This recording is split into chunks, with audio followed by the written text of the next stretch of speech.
जब इस्तीफा दिया तो कोई तीर मारने का काम सरकार ने नहीं किया है। 24 बच्चों की शहादत हुई है, वो शहीद हुए, उसके बाद जाके ये रिजाइन दिया गया, तो ये बिल्कुल शर्मनाक है। मैंने लॉयन की किताब पढ़ा हो, एक हिटलर था दुनिया में, वो किसकी नहीं सुनता था। जैसा नरेंद्र मोदी हिटलर है, किसकी नहीं सुनता है, वो उनके नहीं सुनता है, वो बीजेपी वाली के नहीं सुनता है, तो हमारी क्या सुनेगा। सिर्फ रेजिग्नेशन, जान नहीं मांगी किसी की हमने, सिर्फ एक रेजिग्नेशन के लिए इतनी लोगों की जान गई। आज हम देखो, हम जितने यंग यूथ है ये कीचड़ में खड़ी है आज। क्यों? देश का मतलब क्या जा रहा है अपना देश, देखो ना आप सोचो। और आप जो आतंकवादी का आप कह रहे थे ना, अगर आप बोलोगे ना हिंदू मुस्लिम की बात ही नहीं है, वो तो पहली बात ये है कि अगर मुसलमान बोलेगा तो आतंकवादी बोल देंगे उसको, वो दूसरी बात है। पर आप भी अगर बोलोगे ना तो आतंकवादी बोल देगा, ठीक है। नीट पेपर लीक को लेकर देश के अलग अलग हिस्सों में विरोध प्रदर्शन चल रहा है। कल जहां एक तरफ मुंबई के शिवाजी पार्क पर बड़े पैमाने पर युवा जमा हुए थे, तो आज उसी तरह से कल्याण इलाके में भी युवा प्रोटेस्ट करते हुए नजर आ रहे हैं। यहाँ पर मैं आपको दिखाना चाहूंगा कि किस तरह से यहाँ पर जो युवा जो हैं वो प्लेकार्ड्स लेकर आए हुए हैं और यहाँ पर जो धर्मेंद्र प्रधान है उनके इस्तीफे की मांग की जा रही है। हालांकि इस्तीफा दे दिया है उन्होंने और लगातार प्रोटेस्ट अभी भी चल रहा है। यहाँ पर आप देख सकते हैं कि लिखा है कि वी डिमांड अकाउंटेबिलिटी, यानी कि सरकार की जवाबदेही होनी चाहिए। इसके अलावा यहाँ पर लिखा गया है कि विद्यार्थींवर झालेल्या लाठीचार्ज सा जाहिर निषेध, यानी कि जो बच्चों पर दिल्ली में लाठीचार्ज हुआ था उस लाठीचार्ज का निषेध किया गया है। यहाँ पर हमारे साथ कुछ बच्चे मौजूद हैं, उनसे बात करेंगे, जानने की कोशिश करेंगे कि किस तरह से उनका प्रोटेस्ट चल रहा है। आप बताइए कि आज आप लोग प्रोटेस्ट कर रहे हैं, पेपर लीक हुआ है, अब धर्मेंद्र प्रधान ने भी आखिरकार इस्तीफा दे दिया है। सर देखिए, उनको इस्तीफा देने में ना बहुत टाइम लग गया। 11 साल से ऑलमोस्ट 150 पेपर लीक हो गए। 11 साल में अगर 150 पेपर लीक होता है और उसके बाद 11 साल बाद एजुकेशन मिनिस्टर अगर इस्तीफा देता है तो ये बहुत शेमफुल चीज है। उसको पहले ही पेपर लीक पे दे देना चाहिए था। अब नरेंद्र मोदी ने जो वीडियो डाला है, जो अभी डाला है कल ही शायद रात को, अब उस वीडियो में उन्होंने बोला है जो भी होगा उस पर कड़ी कार्रवाई की जाएगी। तो ये 2024 में क्या कर रहे थे? 2024 में भी पेपर लीक हुआ था, तब इन्होंने कड़ी कार्रवाई क्यों नहीं की? और अगर की तो 26 में पेपर लीक कैसे हो गया? और अगर हो रहा है तो ये सिस्टम से हो रहा है और ये पूरा सिस्टम ही फ्लॉड है। और इतने दिन बाद, बच्चों के मार खाने के बाद, लाठी चार्ज होने के बाद, पूरे देश भर में प्रोटेस्ट होने के बाद जाके धर्मेंद्र प्रधान इस्तीफा देता है, तो ये इस सरकार की अकाउंटेबिलिटी के बारे में बताता है कि ये सरकार बिल्कुल भी अकाउंटेबल नहीं है किसी भी चीज के लिए नहीं। अब 20 बच्चों की जान गई है, इतने बच्चे हॉस्पिटल में, तब जाके धर्मेंद्र प्रधान इस्तीफा देता है। ये बहुत शेमफुल बात है। 150 कोई छोटा नंबर नहीं है। एसएससी सीजीएल के पेपर लीक हो जाते हैं, टीईटी का पेपर लीक हो जाता है, हर जगह पे पेपर लीक हो रहा है। और ऐसे 20 नहीं, कितने सारे बच्चे 11 साल से मरते आ रहे हैं, लेकिन धर्मेंद्र प्रधान को इतना टाइम लग गया एक इस्तीफा देने में।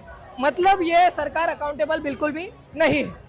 अच्छा, क्या लगता है अभी जो सरकार धर्मेंद्र प्रधान ने इस्तीफा दिया है, प्रधानमंत्री ने भी ये कहा कि फास्ट ट्रैक कोर्ट चलाए जाएंगे और कड़ी कार्रवाई जो है वो जो भी आरोपी है उन पर भी की जाएगी, तो क्या लगता है कि इतना सब होने के बाद क्या लगता है कि कार्रवाई सच में होगी? नहीं सर, मुझे नहीं लगता कार्रवाई होगी, क्योंकि कार्रवाई अगर होनी होती तो वो 2024 में ही हो जाती और बहुत स्ट्रिक्ट कार्रवाई होती। अगर उनको इस्तीफा नहीं देना था 2024 में, तो वो ये सोचते हैं कि हम इस सिस्टम को कैसे सुधारें। अगर उन्होंने 2024 में ये सिस्टम नहीं सुधारा है, यानी वो अभी भी कुछ नहीं करेंगे। अब ये रेजिग्नेशन आ गया है, इनकी जगह पे अगर अलग मिनिस्टर बैठ जाएगा तो उनसे हम क्या उम्मीद करें? अगर हम बीजेपी से कुछ उम्मीद नहीं कर सकते तो बीजेपी कोई भी अगर मिनिस्टर अपॉइंट करती है, उनसे हम क्या उम्मीद करें? अभी ये बोल रहे। और सर ये बहुत शेमफुल बात है कि बच्चों को सड़कों पे उतरना पड़ रहा है पेपर लीक की वजह से। ये सरकार को अपना सिस्टम पहले ही सुधार लेना चाहिए था। अगर ये बोलते हैं कि पहले भी पेपर लीक हुआ है या पहले भी ये सब हुआ है, तो इसीलिए वो सरकार हटी है। वो सरकार इसीलिए हटी है क्योंकि उन्होंने गलत काम किया है, इसलिए आपको चुना गया। और आप उनका एग्जाम्पल हमें मत दीजिए। आप ये बताइए कि हम करने क्या वाले। कड़ी कार्रवाई इज नॉट, क्या बोलते हैं उसको, पूरा सच नहीं है। कड़ी कार्रवाई में आप क्या करेंगे वो बताइए। फास्ट ट्रैक कोर्ट्स की बात कर रहे हैं आप, फास्ट ट्रैक कोर्ट्स रेप के लिए भी है क्या? रेप विक्टिम्स को मिलता है जस्टिस? नहीं मिल रहा है। जब फास्ट ट्रैक कोर्ट की बात मत कीजिए, आप बताइए अगर वो पेपर लीक करने वाला किसी बीजेपी पर्सन से एफिलिएटेड होगा तो क्या उसको सजा मिलेगी? अगर मिलेगी तो कुछ होगा, अगर वो बीजेपी से एफिलिएटेड है और उसको फिर सजा नहीं मिलती तो उससे कुछ नहीं होने वाला, ये सिस्टम में कुछ नहीं बदलने वाला। अच्छा, ये कहा जा रहा है कि पॉलिटिकली हाईजैक किया जा रहा है स्टूडेंट के प्रोटेस्ट को। अच्छा सर, स्टूडेंट प्रोटेस्ट, चलिए पेपर किसके अंडर है? पेपर्स को हैंडल करना किसके अंडर है? एजुकेशन के अंडर। और एजुकेशन का अगर मिनिस्टर है तो ये मुद्दा पूरा पॉलिटिकल है। ये प्रोटेस्ट है और प्रोटेस्ट हमेशा पॉलिटिकल होगा। प्रोटेस्ट पॉलिटिकल नहीं होगा ये बात नहीं। अगर आप 10-15 लोगों को अलग अलग मुद्दे पकड़ते हुए देख रहे हो और ये बोल रहे हो कि मुद्दा पूरा हाईजैक्ट है, तो ये गलत बात। लाखों बच्चे अगर खड़े हैं रास्ते पे, तो उसमें से अगर 10-15 अपना प्रोपेगेंडा चला रहे हैं तो आप उनको मत देखिए। आप ये देखिए कि स्टूडेंट्स में जो स्टूडेंट्स का आक्रोश है और वो जो बोल रहे हैं उनकी मांग पे ध्यान दीजिए। अगर आप ये बोलेंगे पूरा प्रोटेस्ट हाईजैक्ट है अपने प्रोपेगेंडा से, या दीप का कोई प्रोपेगेंडा चला रहे, या रंग का कोई प्रोपेगेंडा चला रहे, चलो मैं मानता हूं कोई भी प्रोपेगेंडा चला रहे, लेकिन स्टूडेंट्स क्या वो भी प्रोपेगेंडा चला रहे? और 10-15 लोगों के प्रोपेगेंडा से आप ये डिसाइड कर लो कि पूरा प्रोटेस्ट ही बकवास है। और अगर प्रोपेगेंडा है तो फिर रेजिग्नेशन क्यों आया? क्योंकि उनको पता है ये प्रोपेगेंडा नहीं है। उनको पहले डे 1 से पता है कि ये प्रोपेगेंडा नहीं है, इसलिए उन्होंने रेजिग्नेशन दिया। आप भी प्रोटेस्ट करना है। अब तो धर्मेंद्र प्रधान ने इस्तीफा दे दिया, क्या लगता है प्रोटेस्ट खत्म हो जाएगा और क्या इसके बाद चीजें सॉल्व हो जाएगी? बिल्कुल नहीं। प्रोटेस्ट स्टूडेंट पूरी तरीके से आक्रोश में है।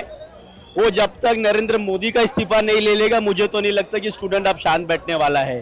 क्योंकि धर्मेंद्र प्रधान का इस्तीफा देना है कोई बहुत बड़ा वो नहीं है। उनकी जड़ जो है वो खत्म होनी चाहिए। एजुकेशन जो सिस्टम में जो भ्रष्टाचार हो रहा है वो खत्म होना चाहिए। और रही बात आपने रही बात बोला कि प्रोटेस्ट को हाईजैक करने की कोशिश की जा रही है, तो ये एक देश का मुद्दा है और जो बच्चे हैं वो हमारे देश के बच्चे हैं। और कोई भी हो, आप हो, मैं हूं, आज एक एक घर के एक लोग इस मुद्दे को लेकर अपने बच्चों के लिए, अपने भविष्य के लिए बच्चे खुद लड़ रहे। लोगों के ऊपर बैलेट गन चलाई गई, उनको मारा गया। आज जब इस्तीफा दिया तो कोई तीर मारने का काम सरकार ने नहीं किया है। 24 बच्चों की शहादत हुई है, वो शहीद हुए, उसके बाद जाके ये रिजाइन दिया गया, तो ये बिल्कुल शर्मनाक है। तो कोई बहुत बड़ा काम नहीं किया है। अब बच्चों की मांग मुझे जहां तक ये लग रही है, आपको ये हुजूम देख के लग रहा होगा कि अब बच्चे हमारे पूरी तरीके से जाग चुके हैं और वो मोदी का इस्तीफा लेके रहेंगे। अच्छा, यहाँ पर मैं एक नारा मारता हूँ, जब जब मोदी डरता है हिंदू मुस्लिम करता है। ओ मारो नारा मारो, जब जब मोदी डरता है हिंदू मुस्लिम करता है, जब जब मोदी डरता है हिंदू मुस्लिम करता मोदी है। तेरी तानाशाही नहीं चलेगी, नहीं चलेगी, मोदी तेरी दादागिरी नहीं चलेगी, नहीं चलेगी। इनकलाब जिंदाबाद। जय किसान जय जवान। मेरा बेटा आईपीएस बन रहा है, कल ये पेपर लीक होगा तो बन सकता है क्या? आईपीएस बन सकता है क्या? बोलो ना, अभी बोलो ना। जब जब मोदी डरता है हिंदू मुस्लिम करता है। जब जब मोदी डरता है तो हिंदू मुस्लिम करता है। मोदी तेरी पेपर का मुद्दा है, कितना सीरियस लगता है आपको? अरे जवान है देश के, जय जवान जय किसान। हमने नारा मारे थे इनकलाब के साथ, जय जवान जय किसान का नारा मारे थे यार। फिर जवान ये करेगा, भविष्य में खेलेंगे तुम। और तानाशाही कितनी है कि हिटलर था, मैंने लॉयन की किताब पढ़ा, एक हिटलर था दुनिया में, वो किसकी नहीं सुनता था। जैसा नरेंद्र मोदी हिटलर है, किसकी नहीं सुनता है? वो उनके नहीं सुनता है, वो बीजेपी वाली के नहीं सुनता है, तो हमारी क्या सुनेगा? ये ऐसा है, ये पीएम है। 50 लाख का सूट पहनता है और बोला था कि 15 लाख तुम्हारे अकाउंट में आएंगे। 15 पैसे ना आए और 15 लाख का सूट पहनता है। 15 लाख का सूट पहनता है, हजारों करोड़ के प्लेन में घूमता है, हमारे पैसे से घूमता है, विदेश यात्रा करता है। एक देश नहीं बचा है, विदेश का एक देश नहीं बचा है मोदी साहब के घर, सब घूम के आया है। सब बोलते हैं मैं दिल भर के घूमा, मेरा राज है, मैं हिटलर हूँ, मैं हिंदुस्तान का हिटलर हूँ बोलते। ये क्या चलेगा? ये नहीं चलेगा। हम लोग जवान लोग काया पलट कर डालेंगे, सत्ता बदली कर डालेंगे। हम सत्ता बदली कर डालेंगे। हम जवान है, जय किसान जय जवान। जब जब मोदी डरता है हिंदू मुस्लिम करता है। मोदी तेरी तानाशाही नहीं चलेगी, नहीं चलेगी। अच्छा, अभी तो इस्तीफा दे दिया है, हाँ, इस्तीफा दे दिया। हमारे जो मराठी में बोलते हैं कि हमारे वहीनी लोग को लकड़ी घुसा है, हमारे वहीनी लोग को क्या किए, हमारे भाई लोग को क्या किए, आंखों में से आंसू आते हैं।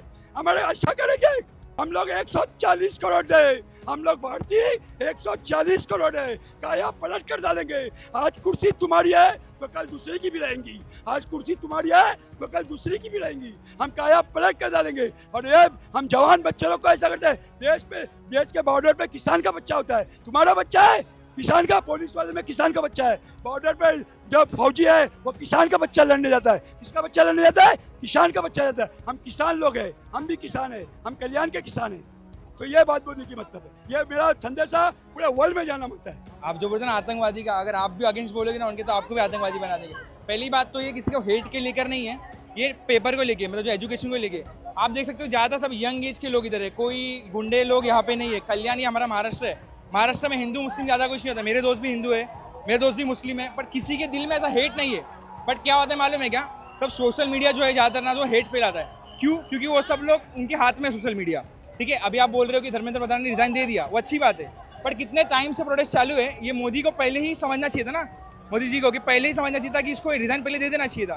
कितने लोगों को मार खाए, कितने लोग मर गए, इतने उसके बाद ये रिजाइन दे रहा है। आप समझ रहे हो क्या कह रहा हूँ मैं?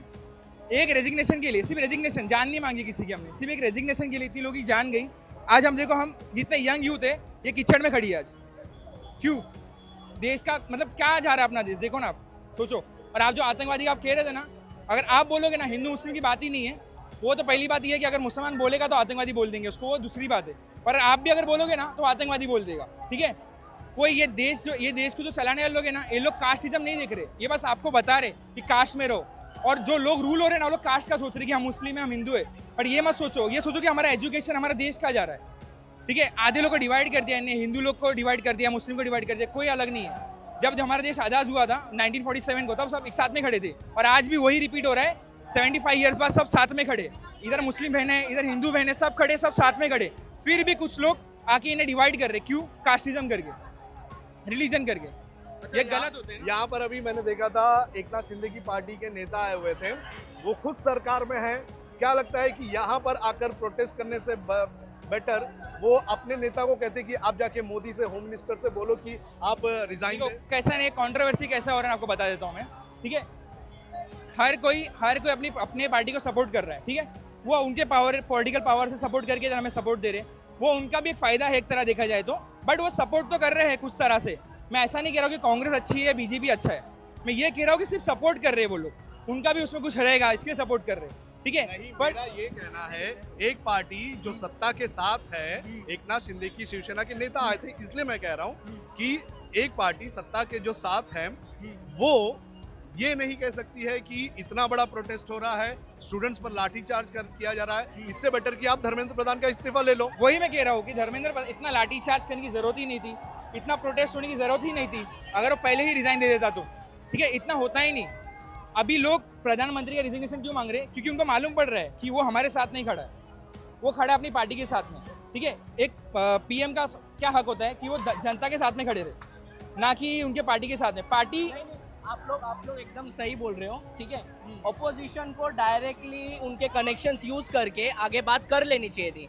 बट द थिंग इज कि अगर आप देखोगे कि राज ठाकरे साहब की जो पार्टी है, उन्होंने स्ट्रिक्टली, आदित्य ठाकरे जी ने एक स्टोरी लगाई थी, क्लियरली बोला था सिर्फ और सिर्फ इंडियन फ्लैग्स आएंगे वहाँ पे, उनका कोई पॉलिटिकल वहाँ पे एजेंडा नहीं था। बट ये भी आपने बहुत सही बात की कि अगर ओपोजिशन वाले अगर ट्राई करते तो हो सकता था कि वो लोग डायरेक्ट नेता टू नेता कनेक्ट करके। नहीं, मैं तो उन पार्टीज की बात कर रहा हूँ जो सत्ता के साथ है, जो बीजेपी के अलायंस है। महाराष्ट्र में अजीत पवार की पार्टी अलायंस है, एकनाथ शिंदे की पार्टी भी अलायंस है।